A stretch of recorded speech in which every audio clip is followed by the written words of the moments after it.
Hello बच्चों, स्वागत है आपका अपनी classes exam study with you में। जैसा कि अब तक हम लोगों ने जो काफ़ी सारे इंपॉर्टेंट क्वेश्चन पढ़ लिए थे, अब हम बात करेंगे क्लास 10th और 12th के जो 5 तारीख और 6 तारीख को जो एग्जाम होने वाला है। लगभग उसके देखें मात्र एक दिन बचा है, तो हम एक दिन के अकॉर्डिंग या 2 दिन के अकॉर्डिंग हम तैयारी कितनी हमारी बेहतर करेंगे। ठीक है, इसलिए आप जो क्लास जो है लास्ट तक जुड़ रहे हैं, क्योंकि हम लोग कुछ अच्छे क्वेश्चन आप लोगों के लिए लेकर आए हैं, तो आप बिल्कुल क्लास को लास्ट तक जरूर देखिएगा। ठीक है, आज का हम क्वेश्चन देखते हैं हम लोग क्या बोल रहे हैं। सबसे पहले पढ़ना स्टार्ट हम करते हैं, तो रस करेंगे आज हम पढ़ना स्टार्ट। ठीक है, तो रस के बाद रस किसे कहते हैं, रस की परिभाषा एवं अंगों एवं प्रकार लिखिए। ठीक है, रस शब्द आनंद का पर्याय है, आनंद का उल्टा होता है। ठीक है, पर्यायवाची होता है, सॉरी उल्टा मतलब पर्यायवाची है। ठीक है, कि कौन, रस। रसवादी आचार्य ने काव्य में रस को ही मुख्य माना है, मतलब किसी भी काव्य में मुख्य क्या होता है, तो रस होता है ना। किसने कहा है भैया, ये तो आचार्य ने कहा है। उन्होंने रस को काव्य की आत्मा कहा है। ठीक है, काव्य की आत्मा क्या होता है, तो रस होता है यार। ठीक है, जैसे आत्मा के बिना शरीर का कोई मूल्य नहीं, उसी प्रकार रस के बिना काव्य भी निर्जीव माना जाता है। मतलब जिस काव्य में रस नहीं होता है वो क्या होता है, निर्जीव होता है। ठीक है, अगला अगर देखते हैं हम लोग क्या बोल रहे हैं, रस की परिभाषा देखते हैं। रस की परिभाषा क्या कह रही है, देखिएगा, ध्यान दीजिएगा।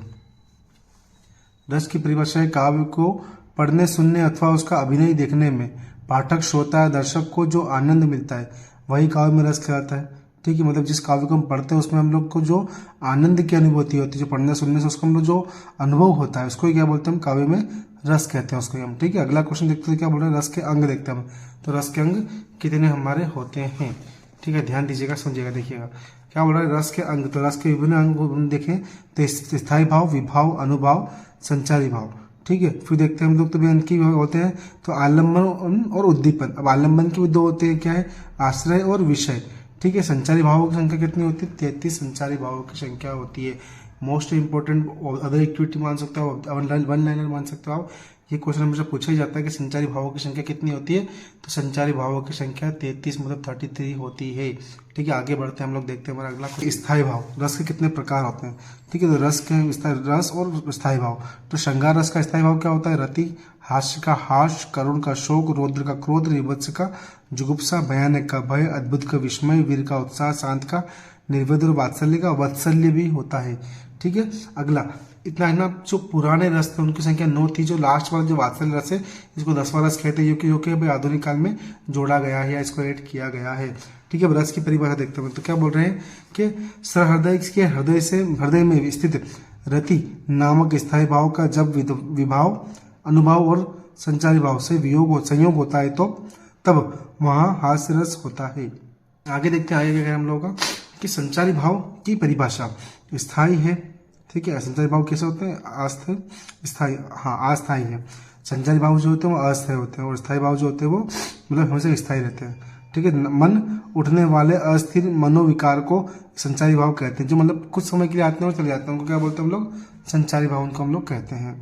ठीक है, इनका अस्तित्व पानी के बुलबुलों के समान होता है। जैसे पानी में बुलबुले कुछ समय के लिए आते और चले जाते हैं ना, ऐसे ही क्या है, संचारी भाव का भी जो है वो मान होता है या समान होता है ना। आगे बढ़ते हैं, देखते हैं हम लोग अगला क्वेश्चन क्या कह रहा है, ध्यान दीजिएगा। अलंकार पढ़ते हैं आगे हम। अलंकार का अर्थ एवं परिभाषा लिखते हुए अलंकार की भेद बताइए। अलंकार का अर्थ क्या कह रहा है, सुनिएगा, कि अलंकार का शाब्दिक अर्थ है अलंकृत करना। क्या करना, अलंकृत करना। अलंकृत मतलब सीधी बात है कि उसमें आभूषण लगाना। मतलब मान लो कोई भी व्यक्ति तैयार होता है, कोई महिला तैयार होती है, कैसे अपने आभूषण पहनती है, वैसे किसी भी काव्य को तैयार करना तो उसको अलंकार से अलंकृत कर दो आप लोग। ठीक है, तो वो क्या हो जाता है, बिल्कुल एक मान लो कि प्रभावशाली, महत्वपूर्ण, इफेक्टिव हो जाता है ना। करने वाला अर्थात हो विभूषित करता है उसे अलंकार कहते हैं। जिसी प्रकार आभूषण शरीर की शोभा बढ़ाते हैं उसी प्रकार अलंकार काव्य की शोभा बढ़ाते हैं। जैसे आभूषण शरीर की शोभा बढ़ाते हैं, वैसे अलंकार जो होते हैं वो मान लो काव्य की शोभा बढ़ाते हैं। ठीक है, परिभाषा देखते हैं क्या बोला अलंकार की परिभाषा में, कि काव्य की शोभा बढ़ाने वाले तत्वों को अलंकार कहते हैं। अलंकार किसे कहते हैं, अलंकार वो होते हैं जो काव्यों की शोभा बढ़ाते हैं, उनके क्या कहते हैं, अलंकार हम लोग कहते हैं। अब देखते हैं भेद। तो अलंकार के 2 भेद होते हैं। ठीक है, एक होता है शब्दालंकार और एक होता है अर्थालंकार हम लोग का। आगे बढ़ते तो क्या बोल रहा है, शब्दालंकार देखते हैं हम लोग। तो शब्दालंकार जहाँ काव्य की शोभा शब्द ही द्वारा होती है। काव्य की शोभा किसके द्वारा होगी, तो शब्द के द्वारा होती है, वहां पर शब्दालंकार होता है। ठीक है, और अर्थालंकार देखते हैं हम लोग। क्या मतलब, शब्दालंकार मतलब जहाँ शब्द की शोभा होगी, ठीक है, वहां पर क्या होगा, शब्दालंकार होगा। शब्दों के द्वारा शोभा होगी, वहां पर शब्दालंकार। और अर्थालंकार जो अलंकार शब्द पर आधारित है, आधारित ना हो कर अर्थ पर आधारित हो, उसे अर्थालंकार कहते हैं। जो शब्द पर आधारित ना हो तो किस पर आधारित हो, अर्थ पर आधारित हो, उसे अर्थालंकार कहते हैं। काव्य में जहाँ शब्दों के अर्थ से चमत्कार उत्पन्न होता है वहां अभिव्यक्ति अर्थालंकार कहलाती है। मतलब शब्द को छोड़कर जहाँ अर्थ और चमत्कार उत्पन्न होता है वहां पर कौन सा अलंकार होता है, तो अर्थालंकार हम लोगों का होता है। ठीक है, अब अलंकार के भेद कितने होते हैं हमको पढ़ने, तो देखते हैं अनुप्रास अलंकार। ठीक है, जिस रचना में व्यंजन वर्णों की आवृत्ति आगमन एक या दो बार से अधिक होती है वहाँ अनुप्रास अलंकार होता है। मतलब अनुप्रास अलंकार मतलब किसी भी वर्ण की आवृत्ति एक से अधिक बार हो रही है, तो वहाँ पर कौन सा अलंकार होगा हम लोगों का, अनुप्रास अलंकार हम लोगों का वहाँ पे होगा। आगे देखते हैं हम लोग। ठीक है, आगे क्या कह रहे हैं, अनुप्रास अलंकार के भेद होते हैं। अनुप्रास अलंकार के भेद देखते हैं, यमक अलंकार और श्लेष अलंकार। यमक अलंकार क्या कहना है, जब कविता में एक ही शब्द दो या दो से अधिक बार आए और हर बार उसका अर्थ भिन्न हो वहाँ यमक अलंकार होता है। यमक अनुप्रास अलंकार मतलब आवृत्ति अधिक बार हो रही थी, तो सेम उससे रिलेटेड हम देखते हैं यमक अलंकार में भी क्या हो रहा है कि जहाँ किसी भी वर्ण की आवृत्ति क्या होगी, एक से अधिक बार आएगी, तो वहाँ पर कौन सा अलंकार होता है, यमक अलंकार होता है। जैसे हम देखते हैं, कनक कनक ते सौ गुनी मादकता अधिकाय, या खाए बेराय जग वा पाए बेराय। ठीक है, अगला देखते हैं, अगला है हम लोगों का श्लेष अलंकार। जहाँ की शब्द का एक बार प्रयोग होने पर एक से अधिक बार अर्थ होगा वहाँ श्लेष अलंकार होता है। मतलब वर्ड अगर एक से अधिक बार आ रहा है और हर बार उसका अर्थ अलग निकल के आ रहा है तो वहाँ पर कौन सा अलंकार होगा, श्लेष अलंकार होगा। देखिए जहाँ देखते हम ज्यादा उदाहरण क्या बोल रहा है कि रहीमन पानी राख किए बिन पानी सब सुन, पानी गए न उबरे मोती मानस चुन। ठीक है, एग्जाम्पल हम लोगों ने आपको समझा दिया है। ठीक है, आगे बढ़ते हम लोग, तो क्या कह रहे हैं, देखो अगला क्वेश्चन देखते हैं हम लोग हमारा। उपमा शब्द का अर्थ लिखिए। उपमा शब्द का अर्थ होता है उप समीप, मतलब उप मतलब पास में होता है। ठीक है, माँ का मतलब क्या होता है, मापन। तो क्या बोला है, समीप का है मापन या तोलना या समीप रखकर दो व्यक्तियों या पदार्थ का मिलान करना है। इसमें किसी एक वस्तु को दूसरी वस्तु के समान बताया जाता है। इकाई में उपमान में एक वस्तु को दूसरी वस्तु के समान बताया जाता है। उपमान शब्द का क्या अर्थ है कि एक वस्तु को दूसरी वस्तु के समान बताया जाता है। ठीक है, परिभाषा देखते हैं, परिभाषा क्या कह रहा है इसकी ध्यान दीजिएगा कि जहाँ एक वस्तु अथवा प्राणी की तुलना अत्यंत सादृश्य के कारण प्रसिद्ध वस्तु या प्राणी से की जाती है वहाँ उपमान अलंकार होता है। मतलब किसी साधारण वस्तु की, साधारण प्राणी की तुलना किसी विशेष प्रकार के प्रसिद्ध व्यक्ति या वस्तु से की जाती है तो वहाँ पर उपमा अलंकार होता है। ठीक है, आगे बढ़ते हैं हम लोग, देखिएगा। ठीक है, अब अगर आगे देखते हैं हम लोग तो हमारा कौन सा अलंकार आता है, आगे हम लोग का जो है वो रूपक अलंकार हम लोग पढ़ते हैं। ठीक है, शॉर्ट में पढ़ेंगे, थोड़ा जल्दी पढ़ना है हम लोग को इसलिए। ठीक है, रूपक अलंकार क्या है, काव्य में जहाँ उपमेय को उपमान का आरोप होता है, क्या होता है, जहाँ पर उपमेय के ऊपर उपमान का आरोप हो वहाँ रूपक अलंकार होता है। ठीक है, सेकंड देखते हैं, जहाँ गुण की अत्यंत समानता हो, क्या बोल रहा है, जहाँ गुण की अत्यंत समानता के कारण उपमेय में उपमा का आरोप हो वहाँ रूपक अलंकार होता है। ठीक है, उदाहरण देखते हैं कि मियाँ में तो चंद खिलौना ले हो, उदाहरण क्या बोल रहा है कि चरण कमल बंदो हरि आई। ठीक है, आप लोग पढ़ सकते हैं। ठीक है, अब अगला क्या बोल रहे हैं हम लोग का कि अपेक्षा अलंकार, जहाँ उपमेय में उपमान की कल्पना या संभावना की जाती है वहाँ अपेक्षा अलंकार होता है। मनु, उदाहरण देखते हैं क्या बोल रहा है कि मनु मानो जनु जानो, शब्द आने पर अपेक्षा अलंकार को पहचाना जा सकता है। ठीक है, आगे बढ़ते हैं हम लोग हमारा अगला अलंकार क्या हम लोग का अतिशयोक्ति अलंकार, जहाँ लोक मर्यादा को पार करके किसी वस्तु या अत्यंत बड़ा चढ़ाकर वर्णन किया जाए वहाँ अतिशयोक्ति अलंकार होता है। उदाहरण, हनुमान की पूछ में लग न पाई आग, लंका सारी जरी जिर गई गए निशाचर भाग। हम लोग अगला क्या बोल रहे हैं हम लोग का, ध्यान दीजिएगा कि संदेह अलंकार, जहाँ रूप रंग गुण की समानता के कारण किसी वस्तु को देखकर आश्चर्य नहीं होता वहीं दूसरी ओर आश्चर्य बना रहता है वह संदेह अलंकार होता है। उदाहरण देखते हैं, सारी बिच नारी है कि नारी बिच सारी है, सारी है कि नारी है कि नारी है कि सारी है। ठीक है, अगला देखते हैं भ्रांतिमान अलंकार हम लोग का।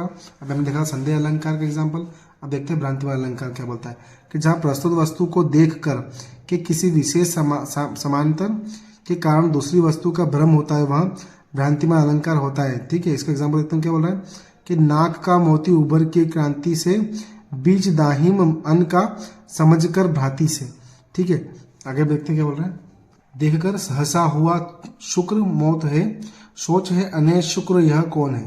ठीक है, विरोधाभास अलंकार देखते हैं हम लोग क्या बोल रहे हैं। विरोधाभास अलंकार हम लोग का कि विरोधाभास अलंकार में किसी पदार्थ या गुण या क्रिया वास्तविक विरोध न होते हुए भी विरोध का आभास होता है वहाँ विरोधाभास अलंकार होता है। जब मतलब मान लो कि वहाँ पर विरोध नहीं किया जा रहा है फिर भी विरोध का आभास हो रहा है तो वहाँ पर विरोधाभास अलंकार है। आप उदाहरण पढ़ सकते हैं, काफी ज्यादा पढ़ना है।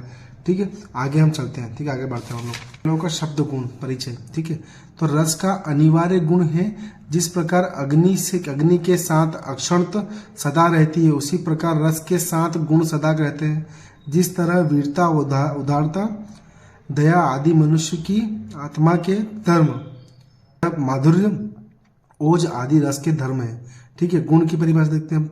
तो गुण की परिभाषा जो काव्य तत्व रस के नित्य धर्म है उन्हें गुण कहते हैं। गुण 3 प्रकार के होते हैं, माधुर्य, ओज और प्रसाद। ठीक, गुण कितने प्रकार के होते हैं? 3 प्रकार के होते हैं। ठीक है, माधुर्य, ओज और प्रसाद। अब माधुर्य गुण क्या कहते हैं समझिएगा, थोड़ा सा ध्यान दीजिएगा, है ना।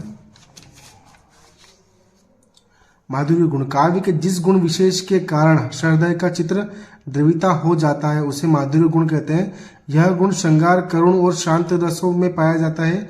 इस गुण में य, ल, म, व, ब आदि कोमल वर्णों का प्रयोग किया जाता है, जो मतलब जिन वर्णों को बोलने में हम लोगों को कोई समस्या नहीं होती है, मतलब इसमें जीव का उपयोग किया जाता है। ठीक है, तथा समस्या शब्दों का प्रयोग बहुत कम या नहीं के बराबर होता है। ठीक है, उदाहरण आप देख सकते हैं। ठीक है, अगला देखते हैं हम लोग, हमारे आगे बढ़ते हैं हम लोग। अगला है ओज गुण हम लोगों का। ठीक है, देखिएगा क्या बोल रहा है, ये काव्य के जिस गुण विशेष के कारण हृदय का चित्र दीप्त हो जाता है, अर्थात हृदय के चित्र में तेज का संचार हो जाता है, उसे ओज गुण कहते हैं। ओज गुण वीर, रौद्र और विभत्स रसों में प्रायः पाया जाता है। इसमें ट, ठ, ड, ड, द आदि कठोर वर्णों का प्रयोग होता है। लंबे लंबे सामाजिक शब्दों का प्रयोग इसमें होता है। किसमें? ओज गुण में। ओज गुण की प्रकृति माधुर्य से भिन्न होती है। ठीक है, हमने पढ़ा था माधुर्य गुण में क्या होती है भैया, कि प्रकृति जो होती है वो ओज गुण से भिन्न होती है। ओज गुण का भैया क्या है, इसमें लंबे लंबे वर्णों का प्रयोग किया जाता है, जबकि माधुर्य गुण में कोमल वर्णों का प्रयोग किया गया था। ठीक है, अगला देखते हैं प्रसाद गुण क्या बोल रहे हैं हम लोगों का, ध्यान दीजिएगा। काव्य के जिस गुण विशेष के कारण सहृदय का चित्र व्याप्त हो जाता है, अर्थात सहृदय में चित्र में अर्थ पूरा का पूरा रम जाता है, उसे प्रसाद गुण कहते हैं। यह गुण प्रायः सभी रसों में पाया जाता है। यह गुण ऐसी रचनाओं में पाया जाता है जिनके सुनने या पढ़ने मात्र से उनका सहज ही समझ में आ जाता है। मतलब प्रसाद गुण मतलब वो होता है उसको पढ़ने से ही मतलब उसके सारे भाव हमको आसानी से समझ में आ जाते हैं। ठीक है, एग्जाम्पल इसका मैं पढ़ लें। ठीक है, हम लोग क्लास को ज़्यादा बड़ी नहीं करेंगे, हम लोगों के लिए नेक्स्ट वीडियो लेके आएंगे। हम लगभग कोशिश करेंगे कि आप लोगों के लिए आपके हिंदी के पेपर के पहले पूरा आपका हिंदी कवर किसी भी हालत में हम लोग करवा दें। ठीक है, इसलिए आप पहले एक काम कीजिएगा, क्लास की जो लिंक है उसको जितना ज़्यादा शेयर कर सकते हो उतना ज़्यादा शेयर कीजिएगा। हाँ, चैनल को सब्सक्राइब नहीं किया फिर चैनल को सब्सक्राइब करिए आप लोग। ठीक है, और कमेंट में अपना जवाब जरूर दीजिएगा, आप क्लास कैसी लग रही है आप लोगों को। ठीक है, थैंक यू सो मच।